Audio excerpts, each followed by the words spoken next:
إن الحمد لله نحمده ونستعينه ونعوذ بالله من شرور أنفسنا وسيئات أعمالنا. من يهده الله فلا مضل له ومن يضلل الله فلا هادي له.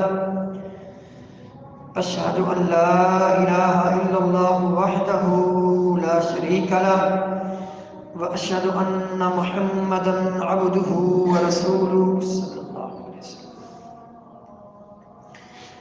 أما بعد فإن خير الحديث كتاب الله وخير الهدي هدي محمد صلى الله عليه وسلم وشر الأمور محدثاتها وكل محدثة بدعة وكل بدعة ضلالة وكل ضلالة في النار. اللهم صل على محمد وعلى آل محمد كما صليت على إبراهيم وعلى آل إبراهيم إنك حميد مجيد.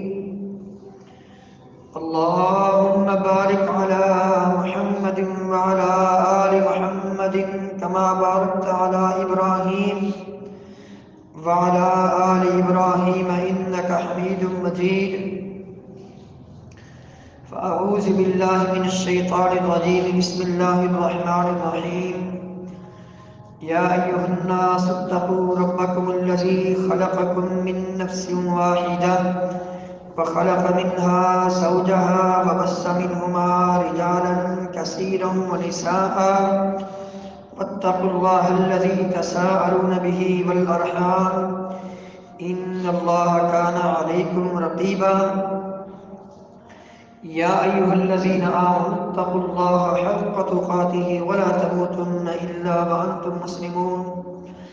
يا أيها الذين آمنوا اتقوا الله وقولوا قولا سديدا يصلح لكم أعمالكم ويغفر لكم ذنوبكم ومن يطع الله ورسوله فقد فاز فوزا عظيما. قال الله تبارك وتعالى: إن عدة الشهور عند الله 12 شهرا في كتاب الله يوم خلق السماوات والأرض منها 4 حرم. رب اشرح لي صدري ويسر لي أمري واحلل عقدة من لساني يفقهوا قولي. رب أعوذ بك من همزات الشياطين وأعوذ بك رب أن يحضرون. سبحانك لا علم لنا إلا ما علمتنا إنك أنت العليم الحكيم.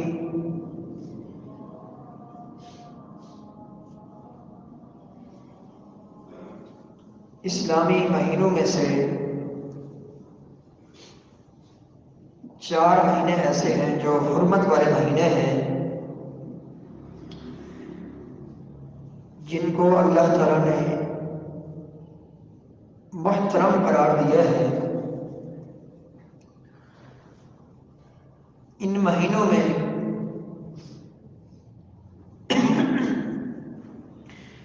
ہر قسم کی لڑائی اور ہر قسم کا قتال منع ہے۔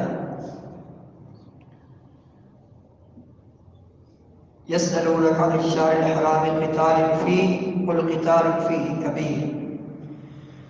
لوگ آپ سے سوال کرتے ہیں کہ حرمت والے مہینوں میں قتال کے متعلق آپ فرما دیجئے کہ ان مہینوں میں قتال کرنا کبیرہ گناہ ہے۔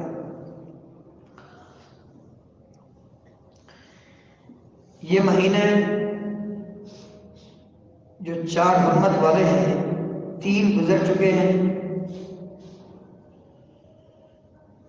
ایک مہینے کی آج 4 تاریخ ہے جو رجب کا مہینہ ہے۔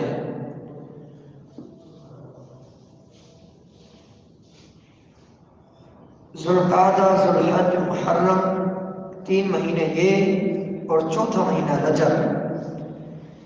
یہ 4 مہینے شریعت نے محترم قرار دیے ہیں کہ ان مہینوں کی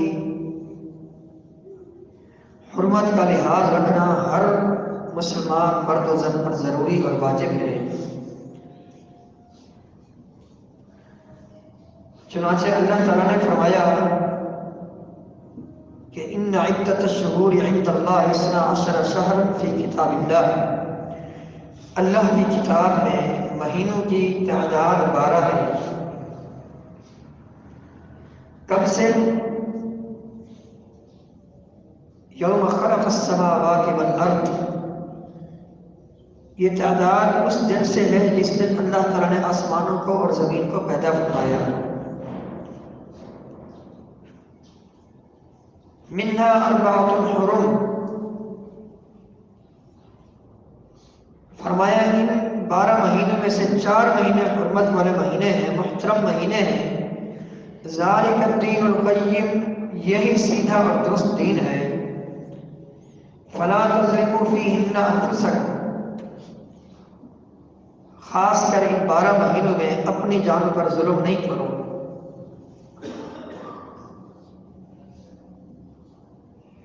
تو انہی حرمت والے مہینوں میں سے رجب کا مہینہ شروع ہو چکا ہے۔ جیسے دوسرے حرمت والے مہینوں کی حرمت کو پامال کرنا کبیرہ گناہ ہے، بڑا گناہ ہے، بعینہ ہی اسی طرح اس مہینے کی حرمت کو بھی پامال کرنا کبیرہ گناہ ہے۔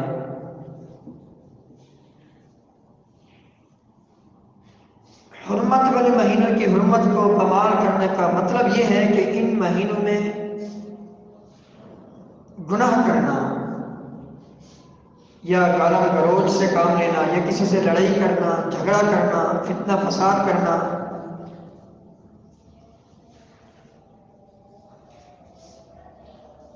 الغرض خاص کر ان مہینوں میں اپنے آپ کو گناہ سے کلی طور پر بچانا انتہائی ضروری ہے۔ ویسے تو پوری زندگی ہر قسم کی گناہ سے اپنے دامن کو پاک رکھنا ضروری ہے، لیکن خاص کر ان مہینوں میں اپنے آپ کو گناہ سے بچانا انتہائی ضروری ہے۔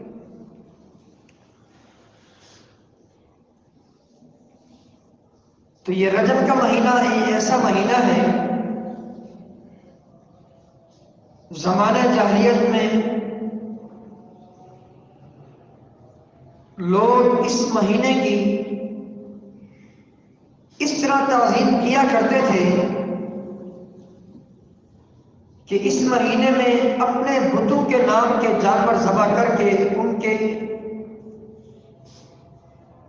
تھانوں پر، ان کی عبادت کی جگہوں پر وہاں جا کر ان کو راضی اور خوش کرنے کے لیے تقسیم کیا کرتے تھے غرباء میں، مساکین میں، اور انہی کے نام کے جانور ذبح کیا کرتے تھے۔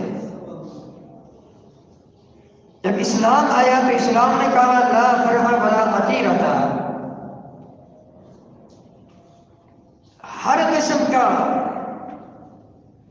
وہ جانور جو بتوں کے نام کا ذبح کیا جائے، وہ رجب کے مہینے میں ہو یا کسی اور مہینے میں ہو، اسلام میں اس کی قطعاً گنجائش نہیں ہے۔ تو ہمیں بھی اس مہینے میں چاہیے کہ خاص کر اپنے آپ کو گناہوں سے کلی طور پر بچائیں۔ لیکن افسوس سے کہنا پڑتا ہے کہ اس مہینے کے شروع ہوتے ہی علماء سو نے، بدعتی ٹولے نے بہت ساری ایسی بدعات اس مہینے کے حوالے سے ایجاد کر رکھی ہیں اور اپنے عوام الناس کو ان بدعات میں لگا دیا ہے جن کا دور دور تک اسلام اور دین کے ساتھ تعلق نہیں۔ ہم ان بدعات کو قرآن میں چیک کرتے ہیں، احادیث میں چیک کرتے ہیں، ان کا وجود بالکل نہیں، بلکہ یہ ضرور ملتا ہے کہ ان بدعات کی مذمت ہے۔ موٹی موٹی بدعات، مثلا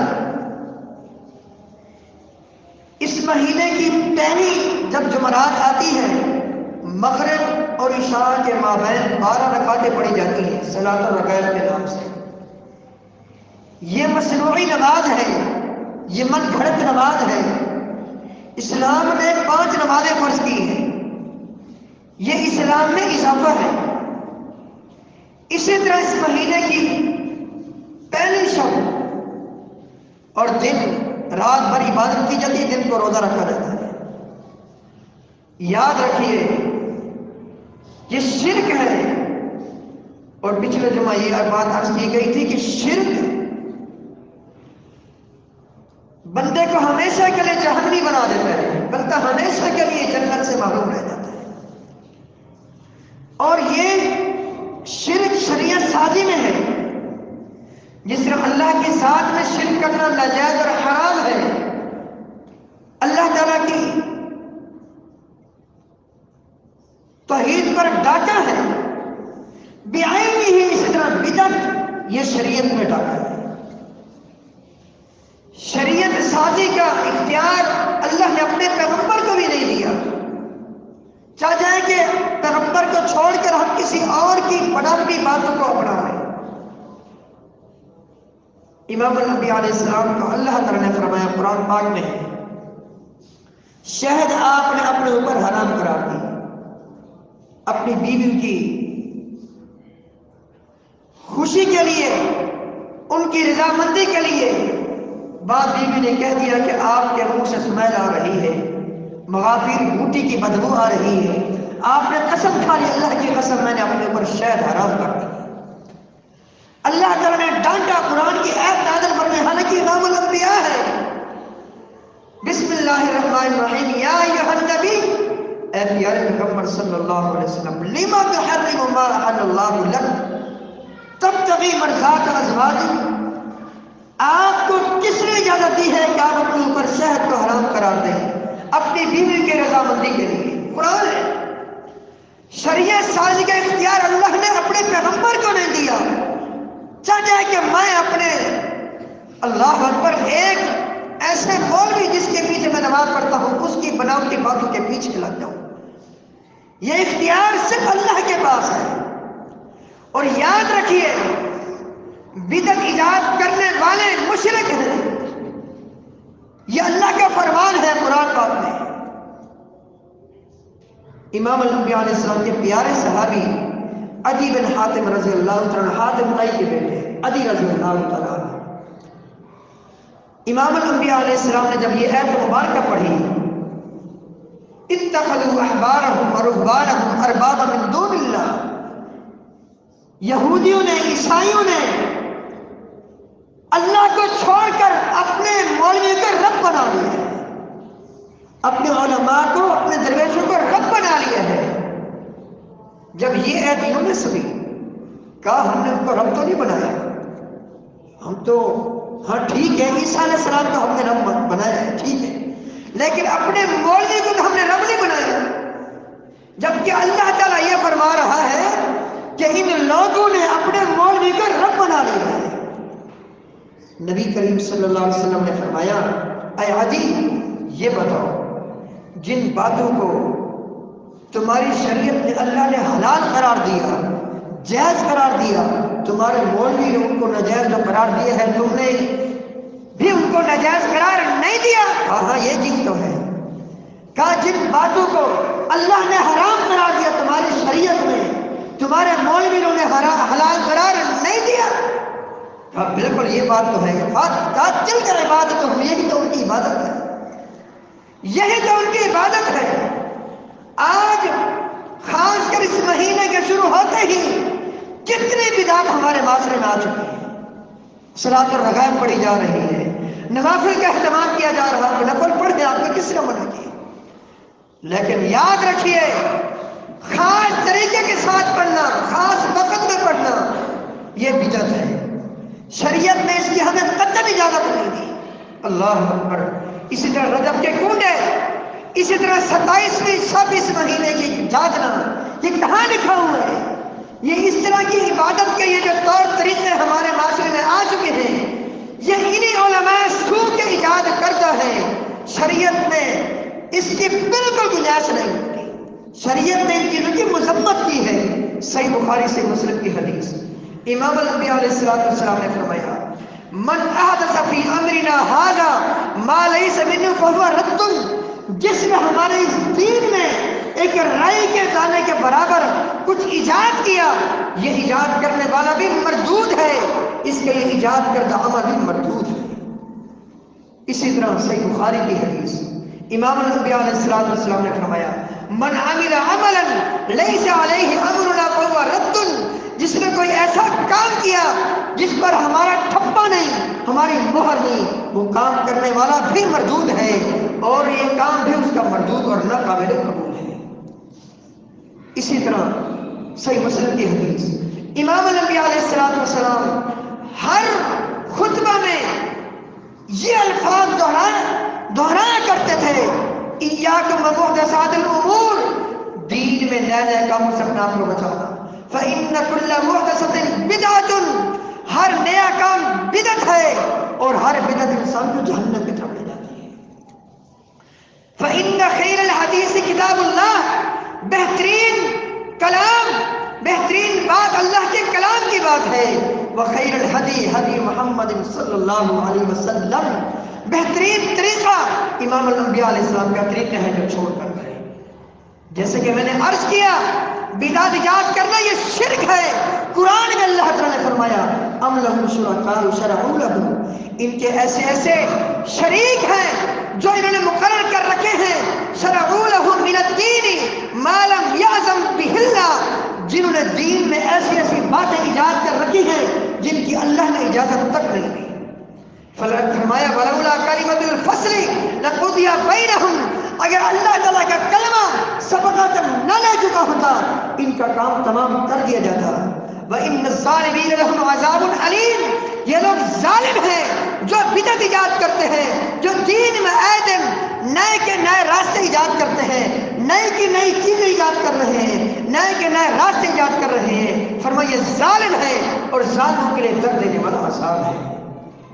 تو اللہ کے بندو یاد رکھیے بدعت انسان کو جہنم کی راہ دکھاتی ہے، اور سب سے بہترین راستہ امام الانبیاء علیہ السلام کا راستہ ہے، اور بدعت کو امام الانبیاء علیہ السلام نے سب سے بدتر راستہ قرار دیا۔ فرمایا وشر الامور محدثاتها، سب سے گندا راستہ، سب سے بدترین جو راستہ ہے وہ راستہ ہے جو بدعت کا راستہ ہے۔ تو آئیے خاص کر سے ہم اس مہینے کے حوالے سے جو بدعت ایجاد کی جاتی ہے ان کو پہچانیں، اور کلی طور پر اپنے آپ کو ان بدعات سے بچائیں، دور رکھیں۔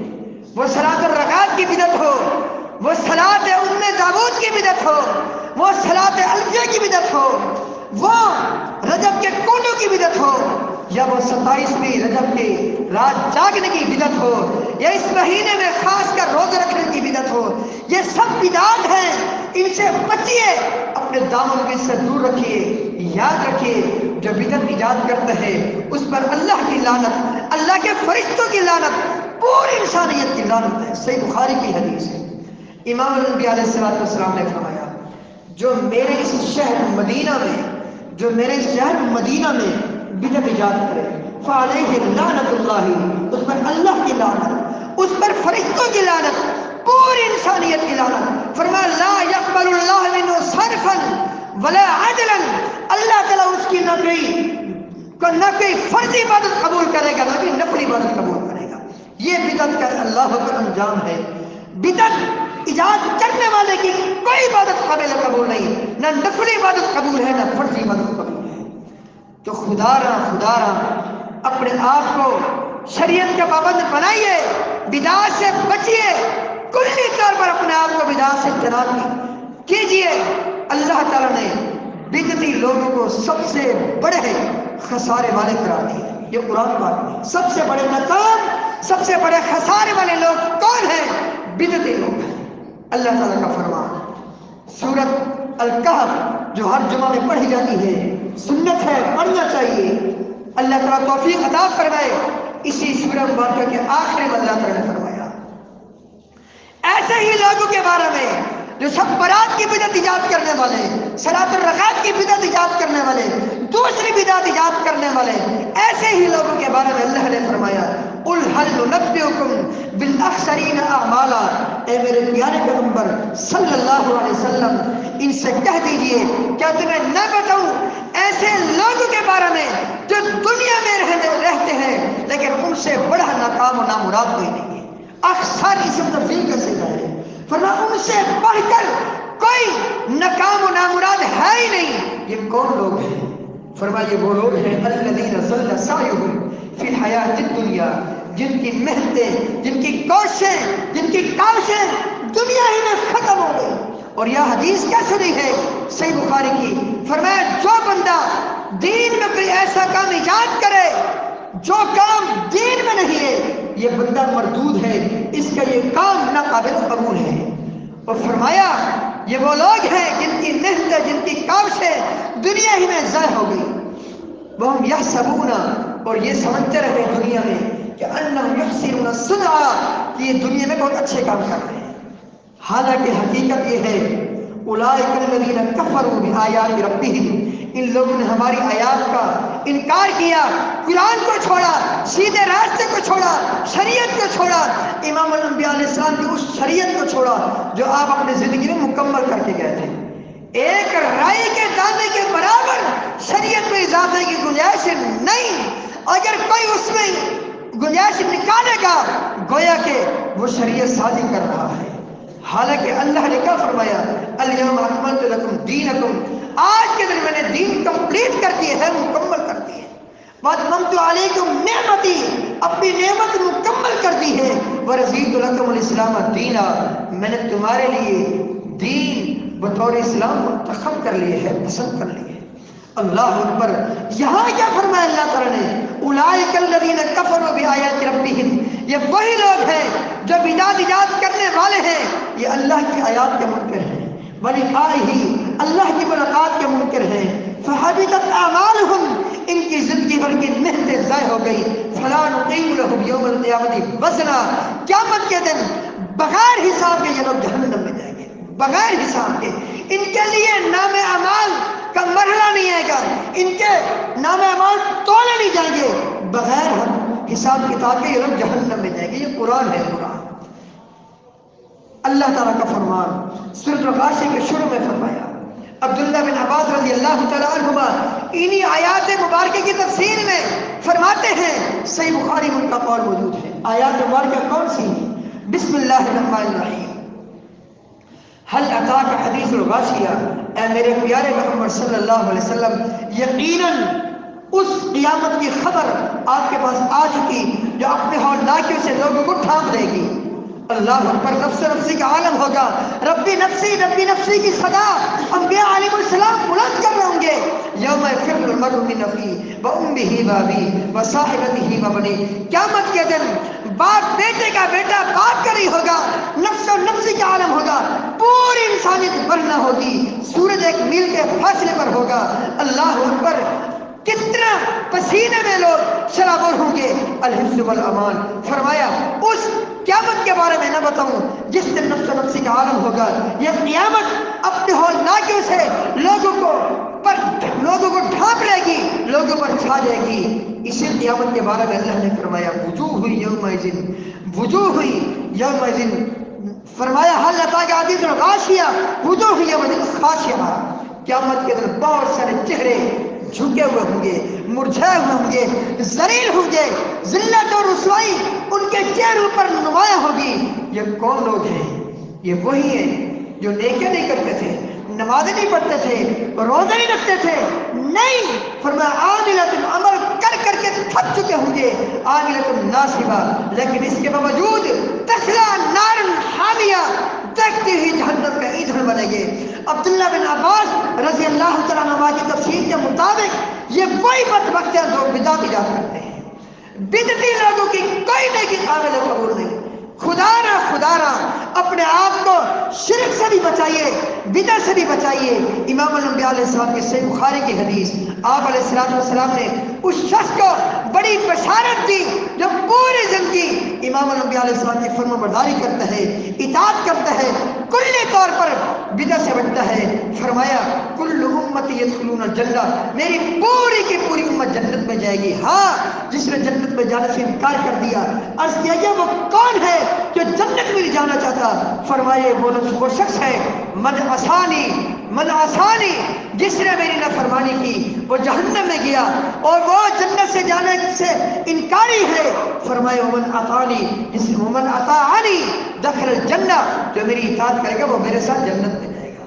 تو اللہ کی اطاعت کیجئے، اللہ کے رسول کی اطاعت کیجئے، بدعات سے بچیے اور اپنا عقیدہ بنائیے کہ دین میں ایک رائی کے دانے کے برابر اضافے کی گنجائش نہیں۔ جو اضافے کا قائل ہے وہ امام الانبیاء علیہ السلام پر بہت بڑا بہتان لگا رہا ہے، کیونکہ وہ یہ باور کرا رہا ہے وہ کوئی مولوی ہو، مفتی ہو، کوئی ہو، امام ہو، خطیب ہو، جو دین میں کوئی نئی بات ایجاد کرے گا وہ اللہ کے نبی صلی اللہ علیہ وسلم کو خائن قرار دے رہا ہے۔ گویا کہ اس کا یہ عقیدہ ہے کہ بہت ساری دین کی باتیں جب مجھے میرے مولوی تک اس کے ذریعے پہنچی، مجھ تک پہنچی، ان باتوں کا علم میرے مولوی کو تو تھا، میرے خطیب کو تھا، لیکن امام الانبیاء علیہ السلام کو نعوذ باللہ ان باتوں کا علم نہیں تھا، تبھی تو ان باتوں کو دین سمجھ کر کیا جا رہا ہے۔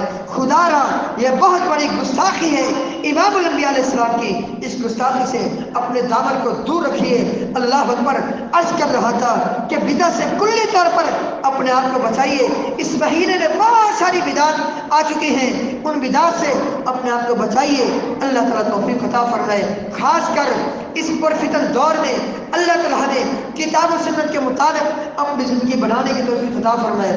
بہت ساری باتیں سننے کو ملی، مثلا یہ کہا جاتا ہے یہ پنکھے یہ بدعت ہے، یہ مسجد کی یہ لائٹ یہ بدعت ہے، اسی طرح یہ سنگ مرمر کی یہ ساری چیزیں بدعت ہیں۔